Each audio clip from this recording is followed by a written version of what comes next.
Bien.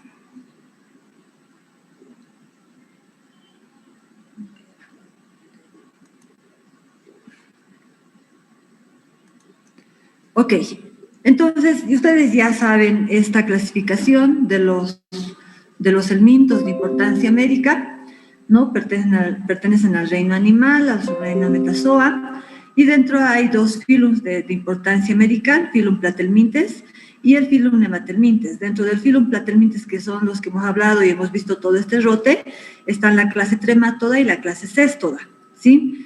Hemos hablado de la clase Céstoda en las primeras clases, cuando hemos visto estos parásitos aplanados, ¿no? Pero que tenían la característica de ser segmentados, ¿no? Y además tenían la característica de tener escólex, ¿sí? Y hemos hablado de la clase Tremátoda, cuando hemos hablado de fasciola hepática, por ejemplo, ¿sí? Y fasciola hepática con la característica de ser un parásito también aplanado, un gusano aplanado, pero sin segmentos, ¿sí? Hoy vamos a hablar de esquistosoma. Esquistosoma manzoni pertenece también a la clase Tremátoda y las otras especies de esquistosoma también pertenecen a la clase Tremátoda. Y recordemos que la clase Tremátoda son parásitos o son gusanos que no tienen segmentos. Ahí estamos viendo la foto de fasciola hepática, ¿no? Que pueden en su cutícula tener espinas, ¿no? Espinas que le van a permitir adherirse o sujetarse al hábitat. Dentro de la clase Tremátoda hay algunas especies sin espinas, pero de las que nos interesan a nosotros, fasciola hepática y esquistosoma, sí tienen espinas, sí tienen la característica de tener ventosas. Estas ventosas, una ventosa oral, una ventosa ventral, que le van a permitir nutrirse, pero además también le van a permitir invadir tejidos, ¿sí? Son hermafroditas. En general hay algunos que son hermafroditas y otros de sexos separados. Y aquí es importante mencionar que fasciola hepática es hermafrodita, tiene ovarios y testículos en la misma unidad anatómica y se reproduce por hermafroditismo. En cambio, esquistosoma y todas las especies del género esquistosoma manzoni van a tener la característica de tener sexos separados. Tienen hembra y tienen un macho, ¿sí? Esa es la característica del género esquistosoma, a diferencia del género fasciola que lo hemos visto en las anteriores clases, ¿sí? Aquí estamos viendo a esquistosoma manzoni. Esta es una foto característica hermosa, ¿no? Porque se ve a esquistosoma manzoni tanto a la hembra como al macho. Ustedes dirán, ¿dónde? Yo no veo dos parásitos. Esto que ustedes ven grande, así se ve como un parásito plano realmente. Este es el parásito macho. Y el parásito macho forma como un canal, ¿no? En su forma, para que se deposite el parásito hembra, que es más delgadito, en realidad cilíndrico, ¿no? Y es delgado. Y el parásito macho, el parásito hembra, van a permanecer en una cópula constante, ¿sí? Siempre van a estar en cópula. Por lo tanto, lo normal es ver esto, el parásito macho albergando al parásito hembra, en esquistosoma manzoni, ¿sí? Como todos los tremátodos, son gusanos que tienen un tubo digestivo incompleto, porque no tienen cloaca ni ano, pero sí tienen tienen una cavidad oral, tienen esófago y tienen ciego, ¿sí? Dentro de la clase Tremátoda están las familias Esquistosomatidae, Fasciolidae, Opistorchicidae y Paragonimidae, ¿sí?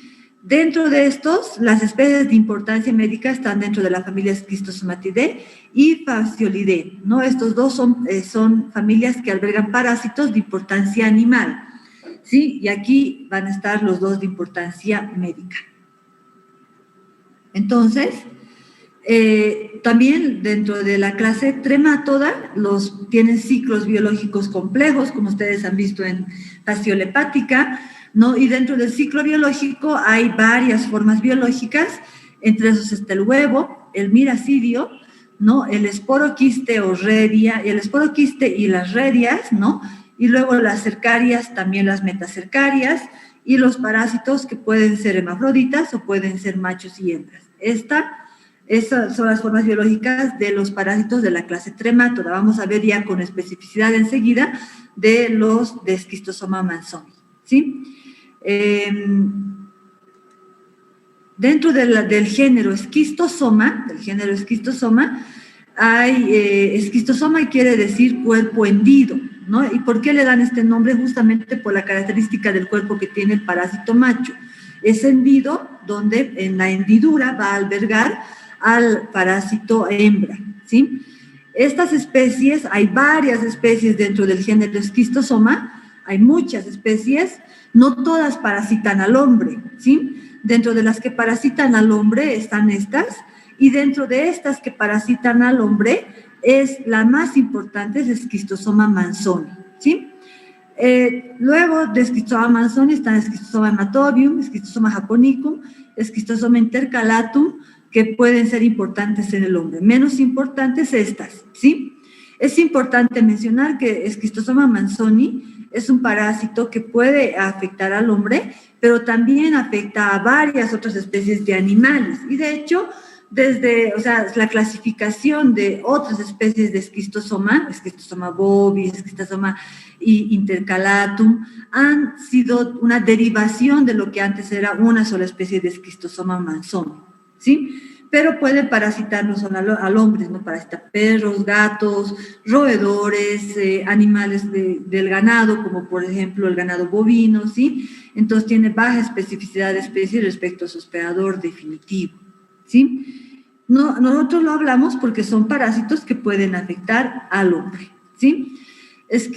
Vamos a hablar de Schistosoma manzoni en general nosotros hoy, ¿sí? Pero, ¿por qué hablamos de Schistosoma manzoni? Porque es la especie de Schistosoma más importante en el mundo, pero además porque es la especie de Schistosoma que nosotros podemos encontrar en América, ¿sí? En América. Las otras especies de Schistosoma no son de importancia en América porque no las encontramos, pero algo importante que ustedes deben saber es que Schistosoma manzoni no hay en Bolivia. No es un parásito de importancia en salud pública en Bolivia. ¿Por qué? Porque no hay transmisión de Schistosoma manzoni, ¿sí? Por lo tanto, la esquistosomiasis es una de las enfermedades parasitarias tropicales más importantes del mundo, pero en Bolivia no hay, ¿sí? Y la más importante es Schistosoma manzoni, ¿sí? Que provoca la esquistosomiasis intestinal, ¿no? Y otro nombre que recibe esta especie o esta enfermedad es bilariasis hepática, ¿sí? ¿Por qué? Porque en francés este género lo conocen como bilaria, ¿sí? Entonces, por eso es que también recibe este nombre, y es importante que lo sepan porque alguna vez pueden leer algún artículo científico y va a llegar con este nombre a la enfermedad, ¿sí? Entonces, tiene amplia distribución geográfica, está en África principalmente, está en el Oriente Medio, está en América, en la parte del Caribe, en Brasil, en Surinam y en Venezuela. Como ven, no está en Bolivia, ¿no? Las otras especies de Schistosoma, está Schistosoma japonicum, está el Schistosoma mecongii, está el Schistosoma intercalatum, ¿sí? Hematobium, están en otras partes del mundo, ¿sí? En África y en Asia principalmente, donde van a provocar también esquistosomiasis intestinal, ¿sí? Y Schistosoma hematobium es la que puede provocar esquistosomiasis urogenital, ¿sí? Entonces, vamos a centrarnos hoy en Schistosoma manzoni, ¿sí? Bien. Schistosoma manzoni provoca la esquistosomiasis intestinal, como habíamos dicho, ¿no? También le llaman esquistosomiasis intestinal de Manson, ¿no? O bilariasis o bilariasis, ¿no? Es una parasitosis ampliamente distribuida. Fíjense el mapa de distribución, está principalmente en el África, está también en Asia y está en América, ¿sí? Está en la parte en Brasil, en Surinam, en Venezuela, en el Caribe. Y fíjense, probablemente nosotros no tenemos porque no está en Brasil, en la parte de la frontera que tenemos nosotros con Brasil, ¿no? Está más desde el lado atlántico. Entonces, por eso probablemente no hay esquistosomiasis en Bolivia, ¿sí? La Schistosoma manzoni es un parásito de ciclo heteroxeno, ¿no? Es un digénido, por eso es que lleva, igual que fasciola hepática, lleva el nombre de digénido porque tiene necesariamente que desarrollar su ciclo biológico en dos especies hospedadoras. Una, el parásito, va a desarrollar al parásito adulto en los hospedadores definitivos, que pueden ser, para este caso, hemos dicho el hombre, o varias especies de animales como roedores, animales domésticos, el ganado, etcétera, ¿sí? Y va a tener un hospedador intermediario. Este hospedador intermediario, sí, va a ser también un molusco, como en el caso de fasciola hepática, sí, pero estos moluscos pertenecen al género, principalmente al género Bionfalaria, y van a tener características morfológicas diferentes de los moluscos del género Galba o del género Limnea, que son hospedadores intermediarios de fasciola hepática, ¿sí? Entonces, ahí ustedes pueden ver, lamentablemente mi mouse está súper sensible, pero ahí está, estas son las principales especies de Bionfalaria, Bionfalaria glabrata, sí, que es la más importante y es la que está en el Brasil, ¿sí? Algunas imágenes importantes para que ustedes vean. Aquí está el parásito adulto, un poquito más claro, y formando una hendidura para que el parásito hembra se pueda depositar y pueda entrar en cópula con el parásito macho, ¿sí? Entonces, los adultos están ahí, ¿sí? Tiene un huevo que, como en fasciola hepática, es un huevo grande, de hecho es un poco más grande que el de fasciola hepática, pero tiene una gran característica, y es muy importante esto en la patogenia, la característica morfológica del huevo. Los huevos de Schistosoma manzoni tienen una espina lateral, y ya vamos a ver por qué es importante al momento de la patogenia, ¿sí? Recuerden que cuando hablábamos de fasciola, hablábamos de formas biológicas que desarrollaban en el medio ambiente, por ejemplo, el miracidio, ¿no? Y la metacercaria. En este caso, también vamos a encontrar formas biológicas en el agua, en este caso también un miracidio, y la cercaria, pero que si ustedes ven, a diferencia de fasciola hepática, es una cercaria bifurcada. En el caso de fasciola hepática, era una cercaria con una cola simple, ¿sí? Bien. Entonces, vamos describiendo un poco de la morfología de los parásitos. No vamos a entrar en un detalle muy profundo, porque de hecho este tema ni siquiera tiene práctica, solamente lo vamos a ver en esta clase magistral, porque obviamente no profundizamos porque no tenemos nosotros casos de esquistosomiasis en nuestro medio. Hemos dicho que tiene una hembra y un macho. El macho mide aproximadamente 1 centímetro de largo, ¿sí? Entonces, un parásito que se lo podría ver a simple vista, pero no habitualmente. Ya vamos a ver por qué.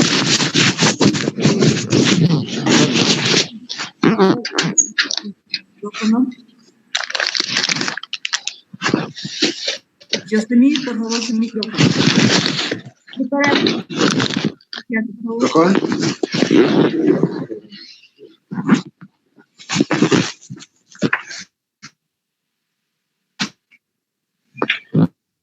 Lo voy a silenciar yo. Ya está silenciado.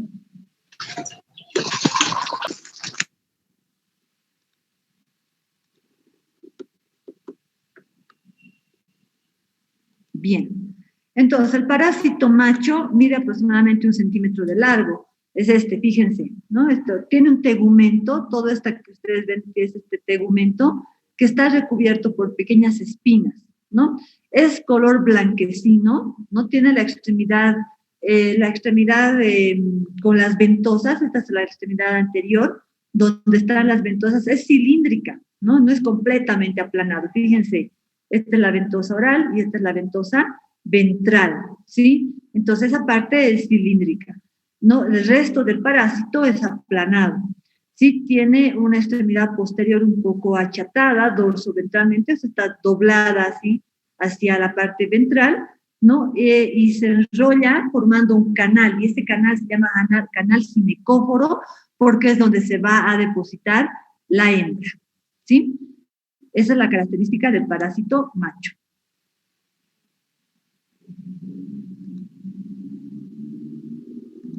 Bien. La hembra es un tanto más larga. Sí, es un tanto más larga, mide aproximadamente 1.5 centímetros de largo, Tiene el tegumento liso, a diferencia del macho, es un tanto oscura en su color, pigmentada, sí, grisácea aproximadamente, y tiene una característica peculiar porque es cilíndrica, no es plana. Es un parásito cilíndrico, ¿sí? Y vive alojada en el canal ginecóforo del macho. Los huevos, como ustedes podrán ver, son huevos grandes, ¿sí? Son huevos grandes, miden aproximadamente de 150 a 180 a 110, también puede ser de este tamaño, sí, por el extremo más largo, ¿no? De aquí a aquí mide 180 aproximadamente de micrómetros de largo, ¿sí? Y el ancho puede llegar entre 40 y 50, 40 a 70 micrómetros de ancho, ¿sí? Y como habíamos dicho, esta característica peculiar de Schistosoma manzoni con la espina lateral. A diferencia de los huevos de fasciola hepática, Schistosoma manzoni ni ningún otro esquistosoma no tiene opérculo, ¿sí? No es un huevo operculado, es un huevo con una espina, ¿sí? Es un tanto voluminoso por el lado de la espina, es más voluminoso, y es menos voluminoso por la parte donde no está la espina, ¿sí? Entonces aquí está su espina lateral. Y diferentes fotos del huevo de Schistosoma manzoni, ¿sí?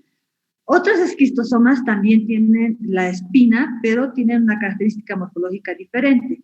Esta es la característica de Schistosoma manzoni, con el huevo, con la espina lateral. Schistosoma anatomy tiene una espina caudal en un extremo, y Schistosoma japonicum es más esférico, menos ovalado, y también tiene una espina. Como es esférico, no podemos decir exactamente dónde. ¿Sí? Entonces, fíjense, esto es muy importante. Nosotros en este rote hemos visto a los huevos de tenias, que medían aproximadamente 35 micrómetros, esféricos, con un embrióforo radiado. Hemos visto al huevo de Hymenelepis nana, que mide aproximadamente 40 micrómetros, el embrióforo menos grueso, mamelones polares, filamentos polares, recuerden eso. Y esto es importante. ¿Por qué es importante que sepan el tamaño? Porque si ustedes ven, fasciola hepática, fíjense, es un huevo grande, mide aproximadamente 150 micrómetros de largo, y aquí está Schistosoma manzoni. Así de grande, igual que Schistosoma, que fasciola hepática. Un poquito más grande, 180 puede llegar a medir Schistosoma manzoni. Sí, pero fíjense, es importante para comparar, y esto les va a seguir sirviendo a medida que avancemos con los segmentos en el siguiente rote. El miracidio aproximadamente mide 160 micrómetros por 60, 160 de largo por 60 de ancho. Como en fasciola hepática tiene varios cilios que recubren el cuerpo, tiene fototropismo y tiene un cono. ¿Ven este cono que le va a permitir, igual que en fasciola hepática, penetrar a través de la secreción de sustancias que le van a permitir no adherirse y después penetrar la cutícula de su hospedador intermediario, ¿no? Son como ventosas minúsculas las que tienen en la parte del cono, ¿sí? Bien. Este es el hospedador intermediario de Schistosoma manzoni. Estos son los caracoles del género Bionfalaria, por lo tanto ustedes verán que de entrada es completamente diferente al género Galba, ¿no? Se va a enrollar sobre sí misma, la concha, fíjense, se va a enrollar sobre sí misma, ¿no? Entonces, estas son las principales especies que hay en Brasil, y la especie Bionfalaria glabrata es la principal especie que hay. Ahora, no tenemos estas especies de biofalarias identificadas en Bolivia, ¿no? Por eso no se constituye ni siquiera en una enfermedad de vigilancia, porque no hay. O probablemente hay, pero la investigación no ha permitido su identificación. Hasta el momento no hay especies que puedan ser hospedadores intermediarios de Schistosoma. Lo que sí hay biofalarias, ustedes me dirán, pero yo alguna vez he ido a Chocalla y he visto esto, sí hay, pero no son estas especies. No por lo menos que se hayan identificado, ¿sí? En el hospedador intermediario, el parásito va a sufrir una reproducción asexual, no muy similar a lo que ocurre en fasciola hepática. El miracidio se convierte en el esporoquiste, en el tubo germinativo del molusco, donde este esporoquiste va a formar en su interior a los esporoquistes secundarios, ¿no? Y estos esporoquistes secundarios a su vez van a formar a las cercarias, ¿sí? Entonces, estas cercarias van a ser bifurcadas, ¿sí? Fíjense, esta es la cercaria, son cercarias bifurcadas. Entonces, aquí también tiene ya un esbozo de su ventosa oral, ¿no? Por donde también van a segregar sustancias histolíticas que le van a permitir adherirse y penetrar al siguiente hospedador, que es el hospedador definitivo. La metacercaria abandona por la cutícula al hospedador intermediario, ¿no? Y la cercaria, ¿no? Y esta cercaria recibe, como tiene la cola bifurcada, recibe el nombre de furcocercaria. Ojo que aquí no hay metacercaria, porque la metacercaria en fasciola hepática era porque el parásito perdía su cola. Aquí no pierde su cola, conserva la cola y como tiene una cola bifurcada, como la ven en la imagen, se llama furcocercaria, ¿sí? Es un tanto achatada, ¿no? Con el contorno un poco piriforme, tiene la ventosa oral que le va a permitir segregar, llena de glándulas que le va a permitir segregar sustancias enzimáticas para adherirse y penetrar al hospedador definitivo, y sabemos que el hombre es el hospedador definitivo, ¿sí? Una vez que invade, vamos a ver enseguida cómo al hospedador definitivo se forma el esquistosómulo, que es una forma inmadura del parásito adulto, ¿no? Es una forma juvenil del parásito adulto. El esquistosómulo mide 400 micrómetros y cuando ha penetrado en el hospedador definitivo pierde su cola, o sea, es una cercaria sin cola, pero aún no se distinguen los sexos, ni hembra ni macho. Recuerden que se tiene hembra y macho. Bien, entonces, describamos el ciclo biológico del parásito. Primera gran cosa, el parásito tiene ciclo heteroxeno. Va a tener como hospedador definitivo al hombre, pero a varias otras especies de animales también. Pero el hombre es un importante reservorio. Deben saber aquello. El hospedador intermediario es el molusco del género Biunfalaria, ¿sí? Fíjense que aquí hay un otro que parece, ¿no? Se llama limnea. No es limnea, porque recuerden que limnea se abre su concha hacia el lado derecho, esto está abierto hacia el lado izquierdo. Son otros géneros de caracoles que también pueden ser hospedadores intermediarios. Primera cosa. En el hospedador intermediario, el parásito se multiplica, ¿no? A partir de un esporoquiste, forma otros esporoquistes, y estos esporoquistes a su vez van a formar otros esporoquistes, y las cercarias. Las cercarias que reciben el nombre de furcocercaria. Esta es la furcocercaria. Les recuerden que los hospedadores intermediarios, los moluscos en general, son especies del reino animal que son anfibios. ¿Qué quiere decir esto? Que una parte de su vida la están cumpliendo en la tierra y otra parte en el agua. Los moluscos del género Biunfalaria son muy afinos a la parte acuática. Gran parte del tiempo están en el agua, están sumergidos en el agua, ¿sí? Entonces, el parásito la furcocercaria sale del hospedador intermediario por su cutícula y se encuentra en el agua, nadando vigorosamente con su cola bifurcada, ¿sí? Este parásito va a ingresar al hospedador definitivo por penetración activa por la vía transcutánea. ¡Oh! Aquí el parásito no ingresa por la vía oral, ingresa por penetración activa de la vía transcutánea. ¿Cuándo ocurre esto? Cuando el hombre o los animales se van a introducir o van a tener contacto mínimo con el agua, con esa agua que va a estar, el que va a albergar a las furcocercarias. Entonces, la furcocercaria se adhiere a la piel gracias a su ventosa oral, segrega estas enzimas, mueve vigorosamente su cola, hasta poder invadir por penetración activa. Una vez que invade, la cola se desprende y lo que entra en realidad es el cuerpo y la cola se queda en el agua. Una vez que el parásito ingresa al hospedador definitivo, se forma el esquistosómulo. El esquistosómulo, que va a ser una forma inmadura del parásito adulto, va a llegar al torrente sanguíneo. Recuerden que ha entrado por la piel, principalmente por la piel de los pies, porque la gente entra al agua a bañarse, a lavar ropa, a jugar, y por lo tanto el parásito alcanza a la piel de los pies, principalmente, pero puede entrar por cualquier otro lugar.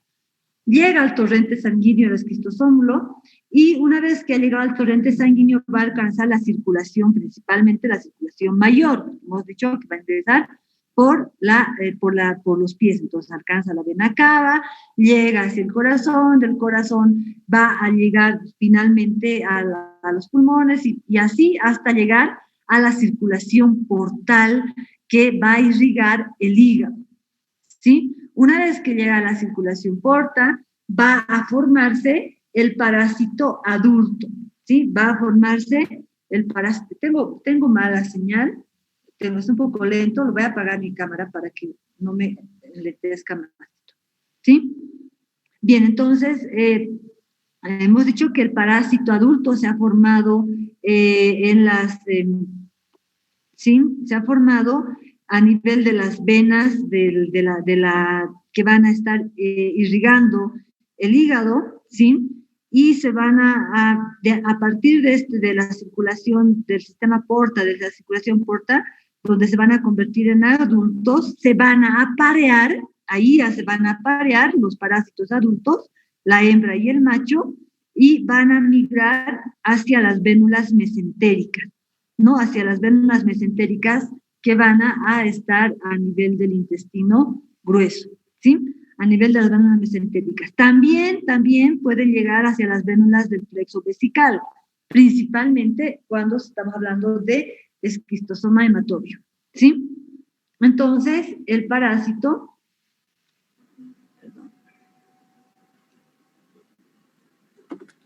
bien,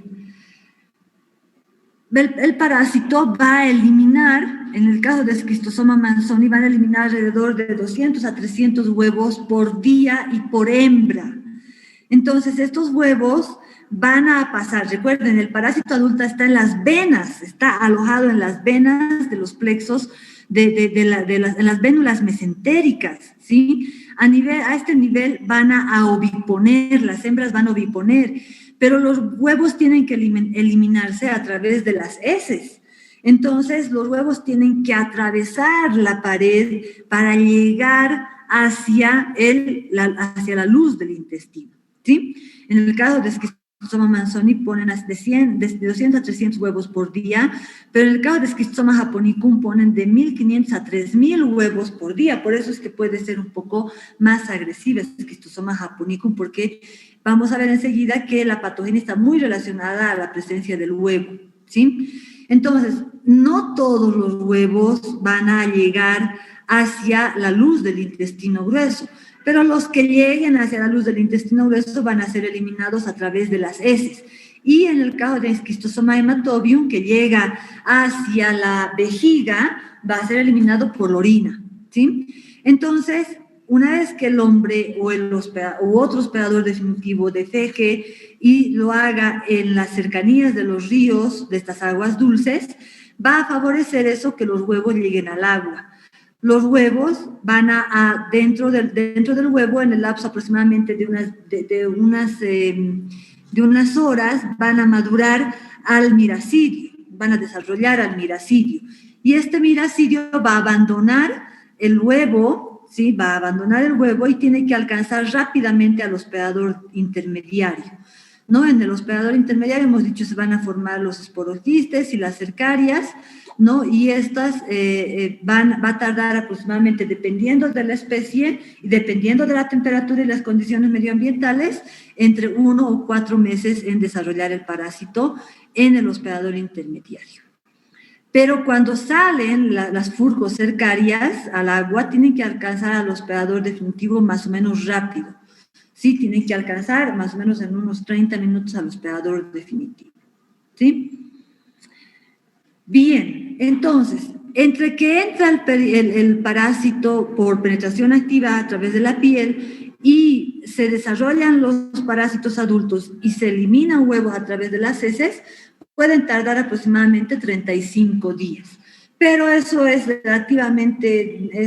completamente relativo, porque dependerá de la cantidad de parásitos que están en el hospedador para que realmente podamos o no ver huevos en las heces, ¿no? Entonces, pero ese es más o menos el periodo prepatente.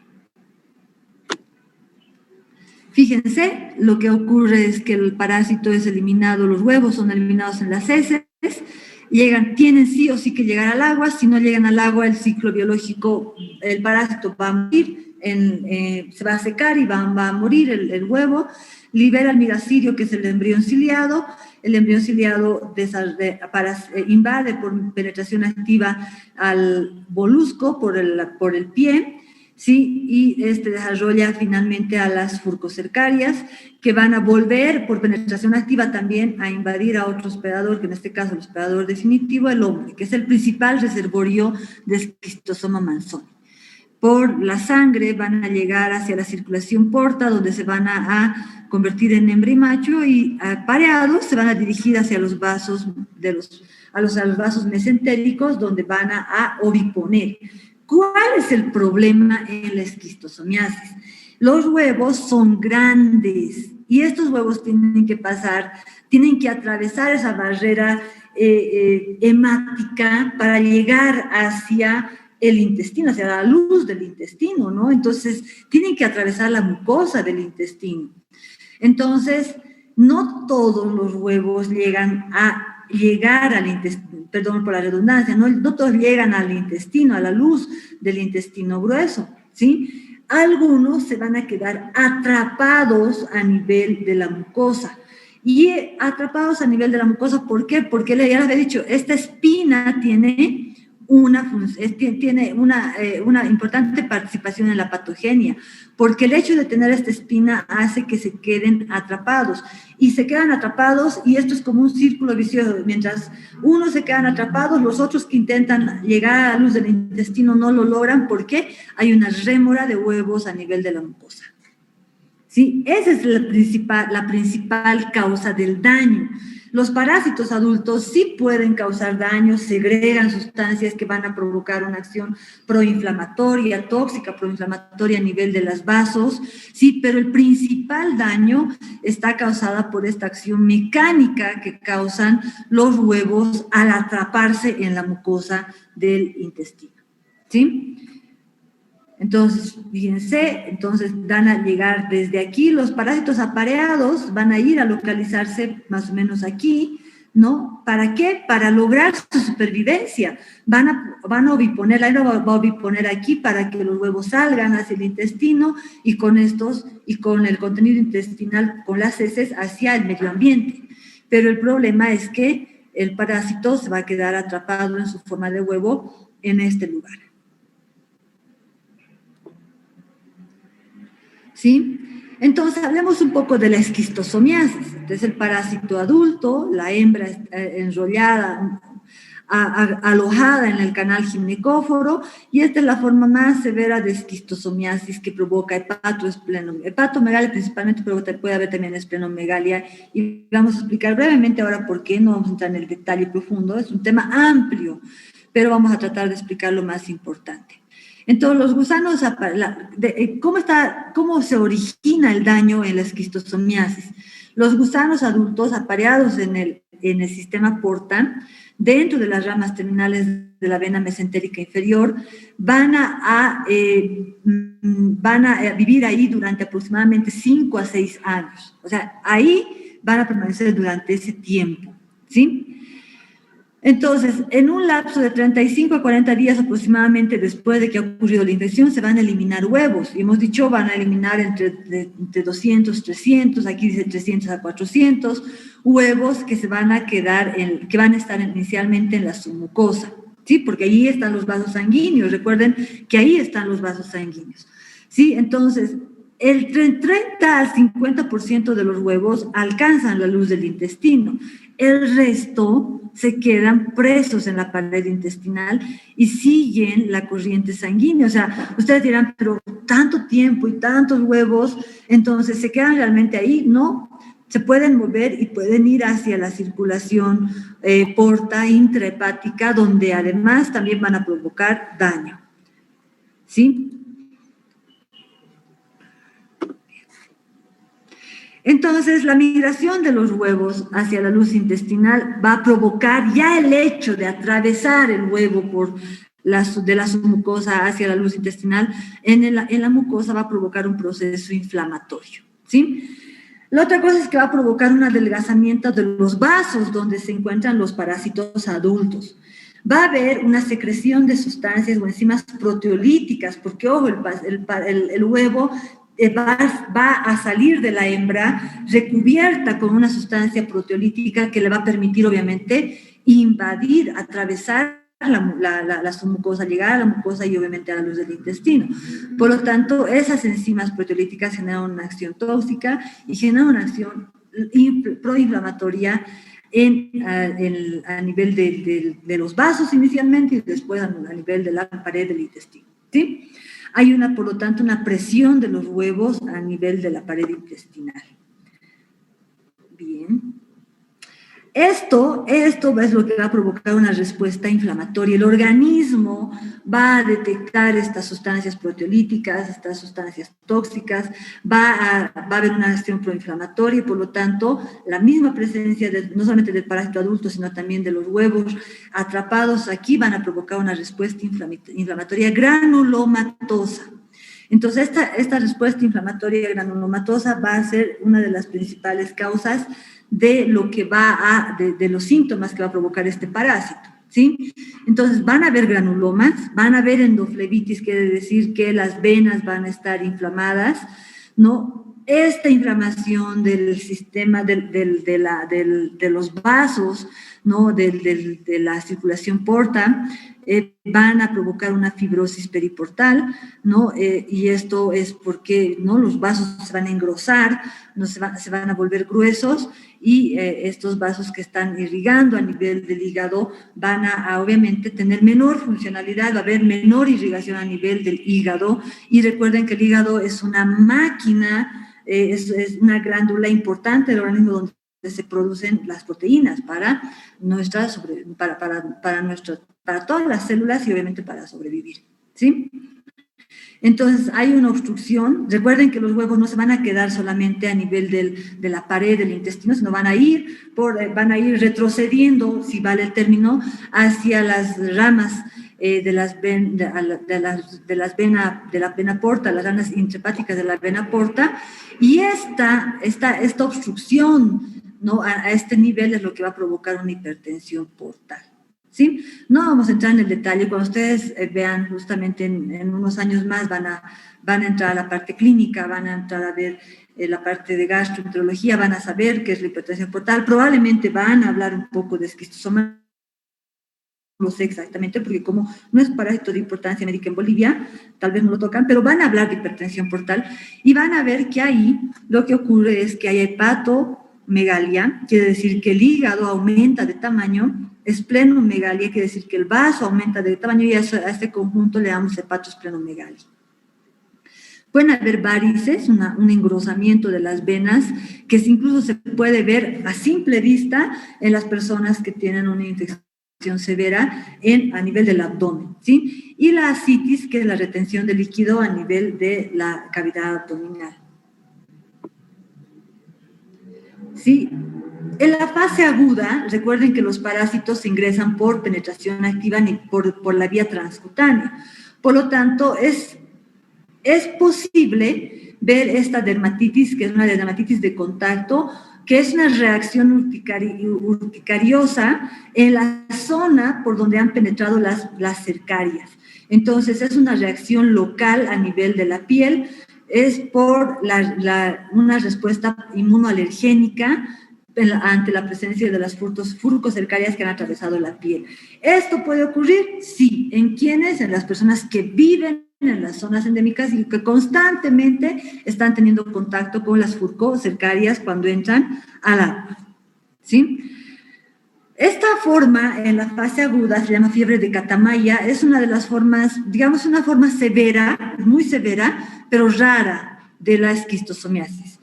Ocurre justamente cuando han invadido las furcocercarias, se han liberado de su cola y se han formado los esquistosómulos y han llegado al torrente sanguíneo, ¿no? Y es en la fase aguda, o sea, entre las primeras semanas de la infección, ¿no?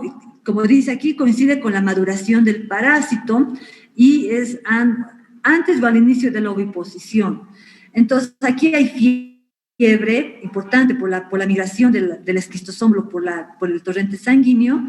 Hay obviamente escalofríos, sudoración por esta reacción a un agente extraño a nivel del torrente sanguíneo, cefalea, o sea, dolor de cabeza, sí, y una vez que llegan allá al hábitat y empiezan a oviponer, puede haber una diarrea disentérica. Recuerden que el parásito va a estar liberando luego a nivel de la luz del intestino grueso y puede haber una diarrea, ¿no? Pero disentérica. ¿Qué es la disentería? Es la presencia de diarrea con moco y con sangre. Y este moco es por la acción proinflamatoria que hay a nivel de la mucosis mucosa, pero la sangre es por el daño que provocan los huevos al atravesar desde la submucosa hasta el torrente, hasta la luz del intestino, ¿sí? También puede haber hepatosplenomegalia, puede haber linfadenopatía, o sea, inflamación de los ganglios linfáticos, no solamente de los inguinales, puede haber inflamación de ganglios linfáticos a otro nivel, ¿sí? Y lo más importante, una eosinofilia elevada, ¿sí? Hay una eosinofilia muy importante, ¿sí? Entonces, eso con los signos de fiebre, escalofríos, en las zonas endémicas puede hacer sospechar de una esquistosomiasis aguda, se llama fiebre de Catamaya. Pero habitualmente la esquistosomiasis es una infección crónica, donde los parásitos están por mucho tiempo, ¿no? Dañando las venas mesentéricas, las venas portales, y por lo tanto van a provocar una reacción, una inflamación a nivel hepática, ¿sí? Y esto va a provocar lo que yo les había dicho, la hepatomegalia, la hepatosplenomegalia, que se va a caracterizar por la distensión abdominal, ¿no? También puede haber ascitis, hemos dicho, retención de líquido, y también eso va a provocar también que aumente el volumen aquí, ¿sí? Aquí es donde les digo que se pueden ver las varices aquí, ¿no? Así a simple vista se pueden ver varices en casos muy severos, ¿sí? Pero esto es característico de esa forma hepatoesplénica, es característica de una infección crónica severa, ¿sí? Bueno, eso tenía que estar antes. En la fase aguda hemos dicho que hay dermatitis cercariana, ¿no? O la urticaria y el edema localizado. Esto pasa desapercibido porque también la gente puede confundirlo con picaduras de insectos, ¿sí? No es muy común, y a las personas que viven en zonas endémicas, pues la reacción puede ser muy leve. Y en la forma clónica, la forma intestinal, la forma hepatoesplénica, y hay otras localizaciones. Como hay hepatoesplenomegalia, tienen que hacer diagnóstico diferenciar con malaria y con leishmaniasis visceral. La malaria crónica y la leishmaniasis visceral también provocan hepatoesplenomegalia, y ustedes cuando veamos estos temas van a comprender por qué. Pero además tienen que hacer diagnóstico diferencial con estas dos cosas, porque la esquistosomiasis es una enfermedad tropical, es una enfermedad de zonas tropicales, ¿no? Y también la malaria y también la leishmaniasis visceral, ¿sí? El diagnóstico no es complejo. El diagnóstico se hace por técnicas parasitológicas directas, por la examinación de heces, por copro parasitológico. El más importante, recordemos que este es un parásito grande, pesado, por lo tanto las técnicas de sedimentación, de concentración por sedimentación, son bastante útiles. Recuerden que no todos los huevos se eliminan en las heces, hay muchos que se quedan a nivel de la mucosa y submucosa, y por lo tanto se pueden hacer biopsias rectales, se pueden hacer también biopsias hepáticas, pero son complejas, ¿no? Y obviamente implican un riesgo. El diagnóstico por copro parasitológico es el más común y es el más recomendado, es de primera elección. También se pueden hacer pruebas serológicas, porque recordemos que pueden haber muy pocos parásitos y no encontrarlos, y en los lugares endémicos están disponibles las pruebas para ver antígenos circulantes, pero también hay intradermoreacción, hay ELISA, ¿no? Y hay varios otros tipos de pruebas que se han diseñado para el diagnóstico indirecto de la esquistosomiasis. El examen de heces o el coproparasitológico es la técnica de elección, es la técnica de esta de sedimentación simple, que ustedes la han conocido en diagnóstico, también la han vuelto a ver en fascioliasis, ¿no? La técnica de lumbreras, donde se hace sedimentar espontáneamente los huevos que son grandes en una copa cónica, ¿sí? Dice que un examen puede detectar el 55% de los casos y 3 exámenes hasta el 85% de los casos. Por lo tanto, se recomienda un coproparasitológico de seriado, por lo menos 3 series, con técnica de sedimentación espontánea de lumbreras. ¿Sí? En este caso, es muy importante realizar métodos cuantitativos. ¿Sí? ¿Por qué? Porque la carga de parásitos sí puede determinar que que haya una mayor gravedad.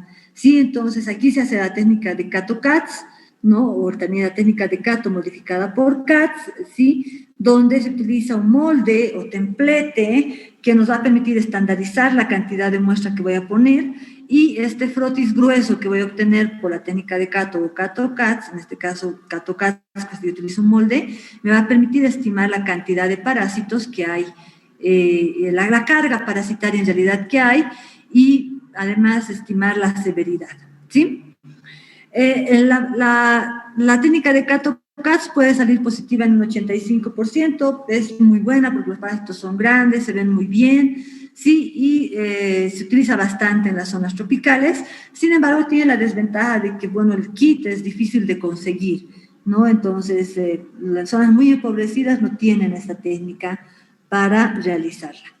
Lo hemos visto en la práctica de diagnóstico, ¿no? Ahí está, este es un esquema nada más, se utiliza una malla, una malla, esta es la malla, que tamiza la muestra que vamos a poner en el frotis, un palito para tamizar la muestra, el molde o templete para medir la cantidad de muestra, y un papel celofán impregnado en verde de malaquita con glicerina, o azul de metileno con glicerina, para aclarar la muestra, la glicerina, y para contrastar a los huevos el verde de malaquita. Un repaso breve para el examen que ya viene. El tratamiento de la esquistosomiasis de elección se hace con un praziquantel. Si ustedes ven, 40 miligramos por kilogramo, repartido en 2 dosis, o sea, 2 tomas al día, es la dosis que se recomienda. Es mucho más alta que lo que utilizamos para fasciola hepática. Recuerden que en fasciola hepática utilizamos 10 miligramos kilogramo peso. Aquí utilizamos 40, ¿no? Y pueden haber casos en los que no logremos, hacemos el tratamiento, hacemos coproparasitológico, siguen positivos.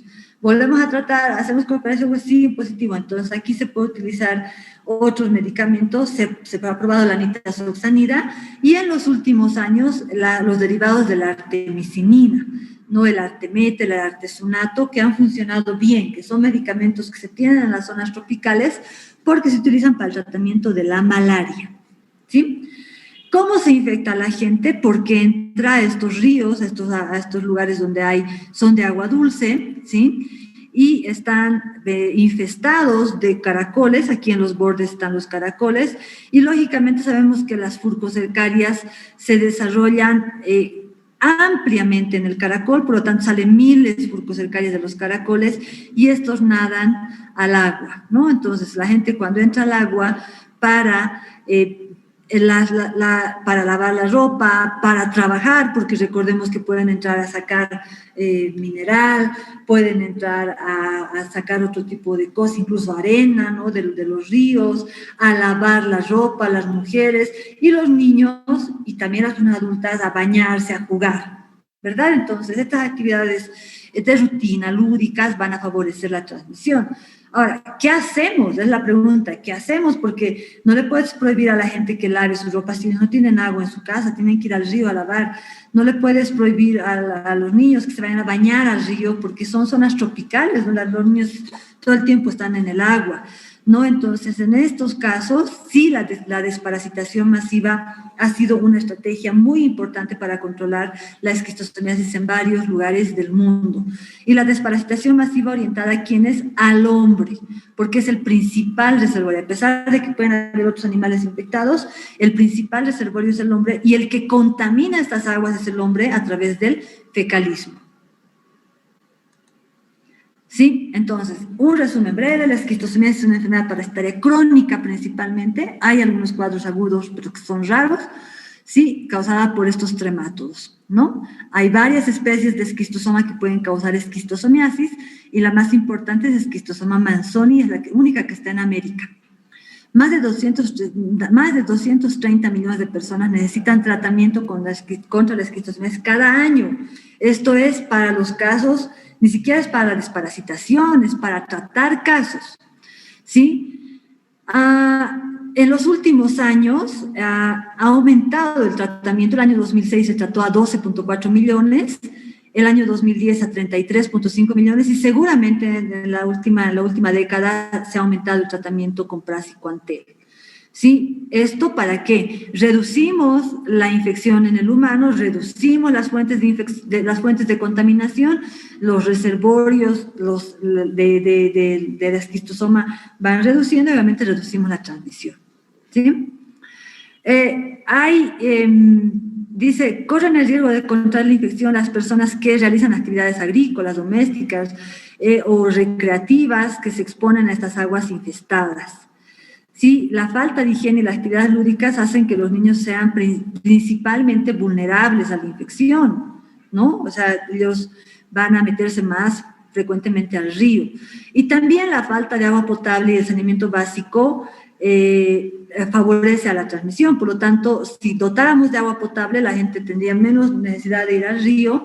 Sí, pero además, si dotáramos de alcantarillado, la gente tendría menos necesidad de defecar a las orillas del río. Por lo tanto, esas son dos medidas que reducirían la contaminación de las aguas y obviamente la transmisión.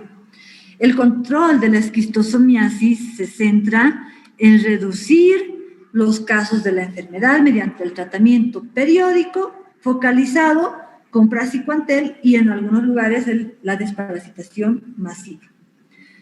Bien, muchachos, y bueno, yo voy a terminar con esto. Hace 2 años, no me equivoco, yo he publicado esto en mis redes sociales, ¿no? ¿Y era por qué? Porque tal vez ustedes conocen, ¿no? Hace 2 años la película Parasite ganó un Oscar. Entonces nosotros los parasitólogos estábamos felices porque por fin teníamos un Oscar. Y este parásito es hermoso, tiene una forma hermosa. Yo lo he visto, he tenido suerte de verlo así en el microscopio. Entonces yo agarré la imagen de este hermoso parásito y le puse un Oscar porque los parásitos hace 2 años ganaron su primer Oscar. Solamente lo he puesto para que se despierten un poco porque sé que deben estar todo medios adormilados después de esta clase. Preguntas, muchachos.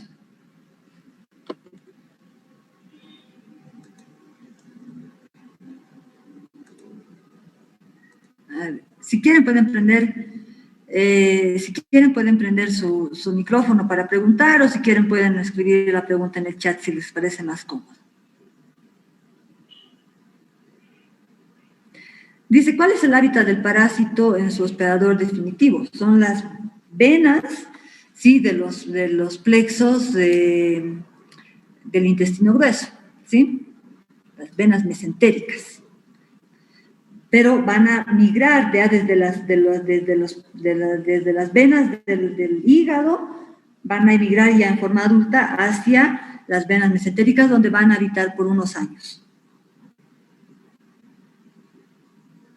¿Más preguntas? ¿Por qué no tiene importancia médica en Bolivia? Porque no hay transmisión en Bolivia. No hay esquistosomiasis en Bolivia. Pero tienen que conocer, porque pueden tener casos importados alguna vez. Tienen que saber que la gente que puede ir a un país tropical, como Venezuela, bueno, nosotros también somos tropicales, ¿no? Pero donde hay transmisión, Venezuela, Surinam, el Caribe, Brasil principalmente, tenemos una gran frontera con el Brasil, gente que viene del África puede tener esquistosomiasis, ¿sí?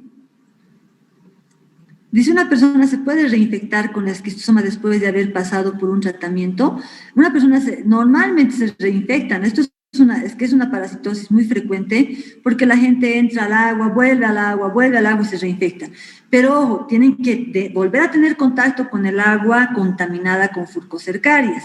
La persona no se puede autoinfectar. Eso no ocurre porque los huevos que eliminan en las heces o en la orina no son infectantes para ningún hospedador, ni para el hospedador definitivo ni para el hospedador intermediario. ¿Hay alguna manera de eliminar las furcocercarias que están en las aguas?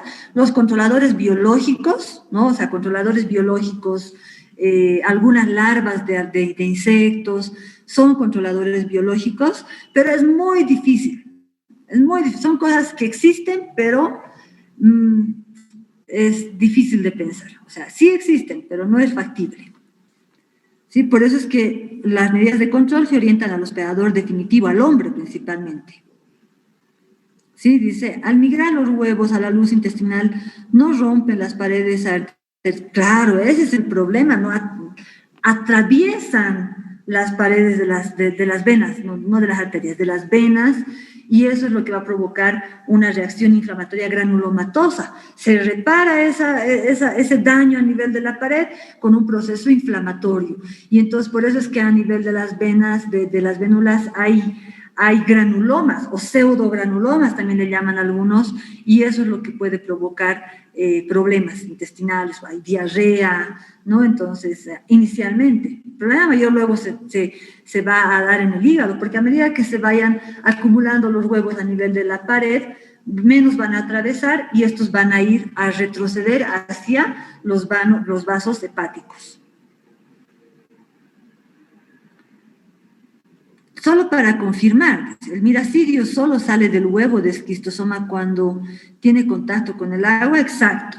El miracidio nunca va a salir del huevo, de hecho no va a desarrollar el miracidio en el huevo si el huevo no ha llegado al agua.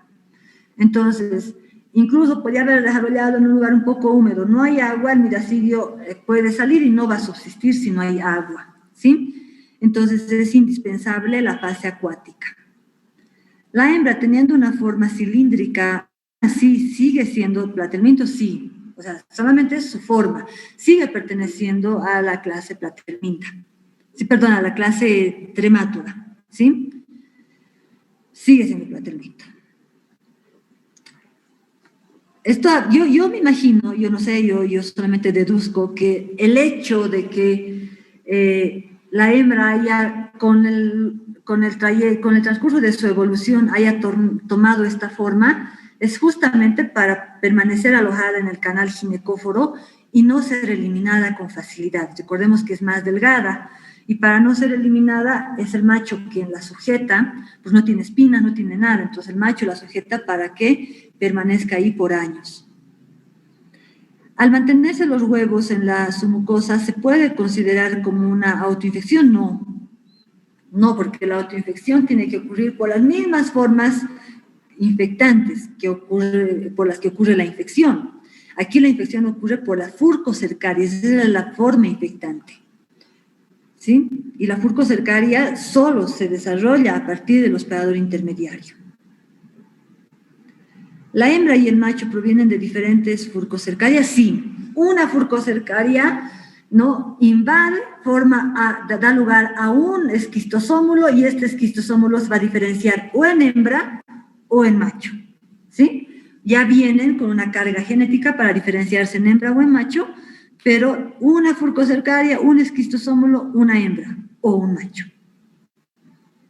Entre los huevos de platelmintos, ¿el huevo de esquistosoma es el más grande? Sí.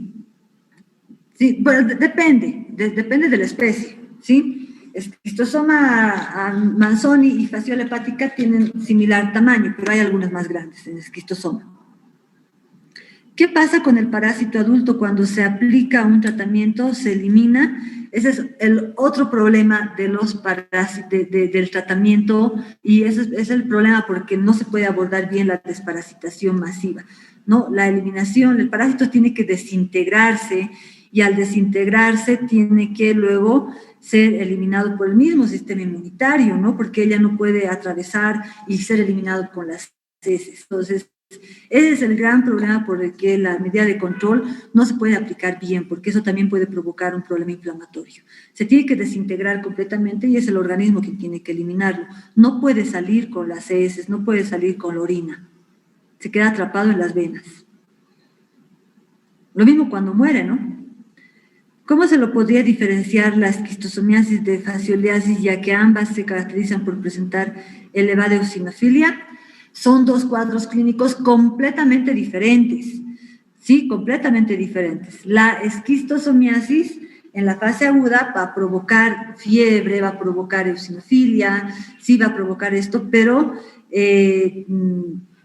va a haber una afectación mucho mayor sistémica, ¿no? Hay cefalea, fiebre, ¿no? En la fascioliasis aguda hay dolor en el hipocondrio derecho, puede haber hepatomegalia dolorosa, sí, esa es una característica. Pero en la fase crónica,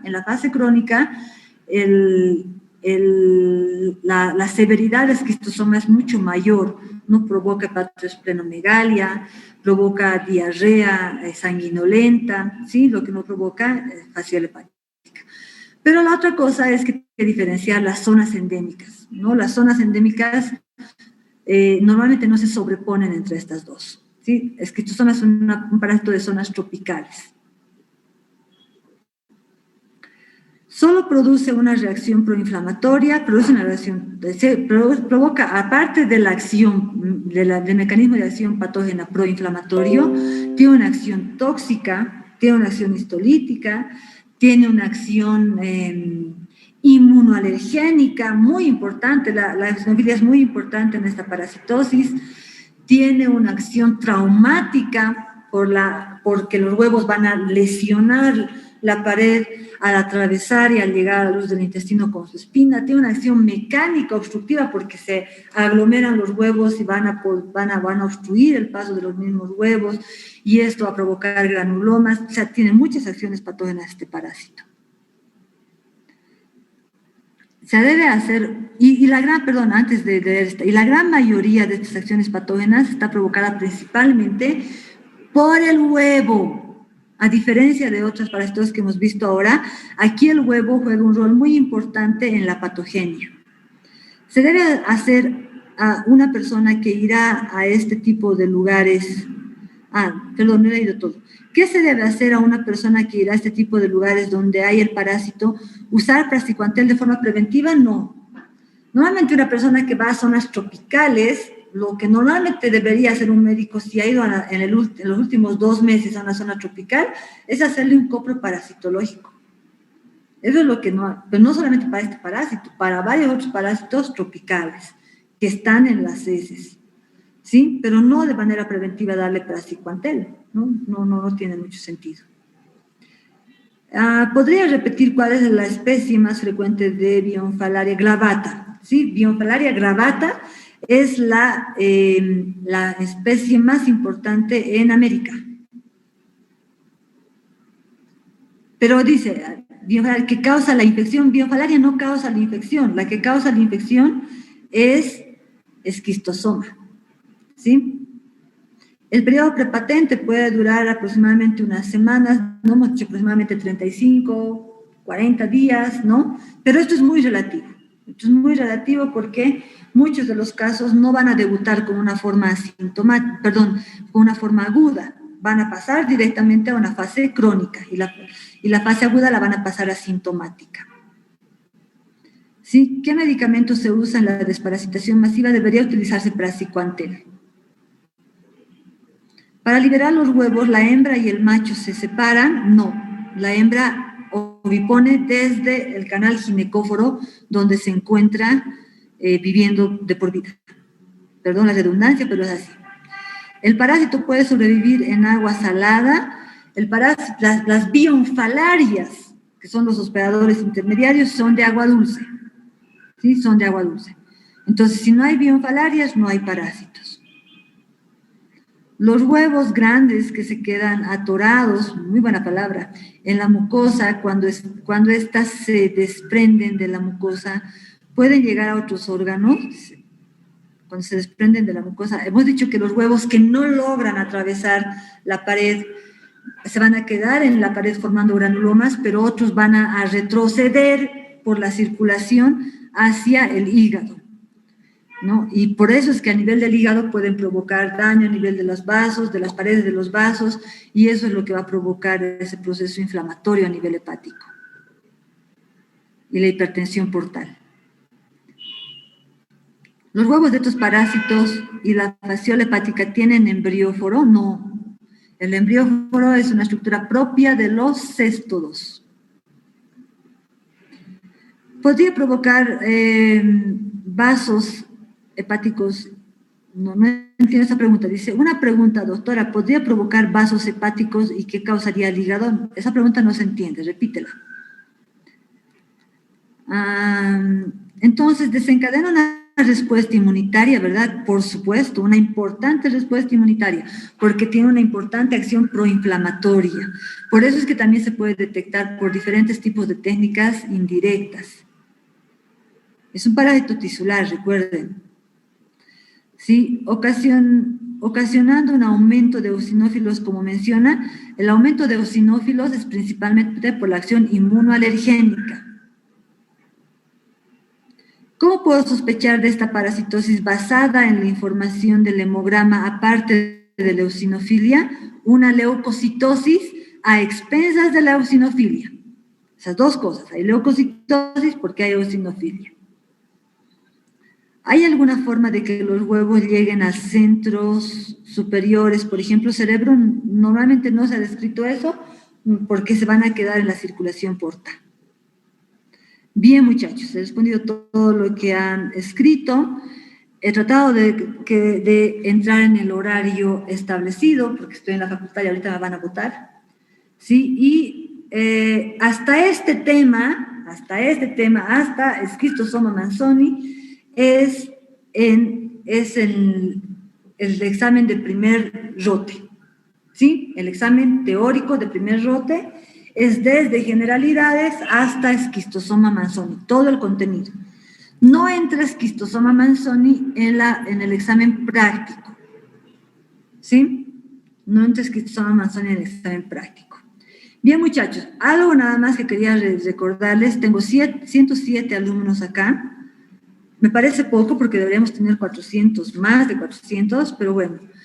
Es lamentable, hemos hecho unos foros en la plataforma, los auxiliares se han rajado haciendo preguntas y toda la cosa, pero es lamentable que ni siquiera creo que ni una docena de personas han participado. Lamentablemente, jóvenes, la educación virtual, el 90% del éxito es dado por el alumno. Si no hay dedicación del estudiante, no podemos hacer 10.000 cosas, pero si el estudiante está tomando sus clases desde la comodidad de su cama y no toma ni apuntes, ni participa, ni toma, ni utiliza recursos, ni nada de eso, lamentablemente poco o nada van a poder aprovechar de esto. Les digo eso porque obviamente estamos tratando de trabajar para que tengan los mayores recursos, las mayores actividades, se pueda aprovechar al máximo, pero ustedes no lo aprovechan. Tenía que haber 2 casos clínicos para hidatidosis, pero vamos a analizar, ¿no? Me imagino en la reunión para ver si realmente va a haber o esto no va a haber, porque si de 900 alumnos solo participan 20, lamentablemente no tiene mucho sentido. Las personas que han participado en el foro van a recibir un link, me imagino en un rato más con el auxiliar, les va a pasar al mismo foro, al mismo chat, les va a pasar para que puedan acceder a la resolución del caso clínico, que es hoy. Bien, muchachos, entonces vamos terminando esta clase y nos vemos la siguiente clase, que es el día jueves. Está bien, muchas gracias, doctora. Que estén bien. Gracias, doctora. Gracias, doctora. Gracias, doctora. Gracias, doctora. Hasta luego. Gracias, doctora. Hasta luego, doctora. Doctora.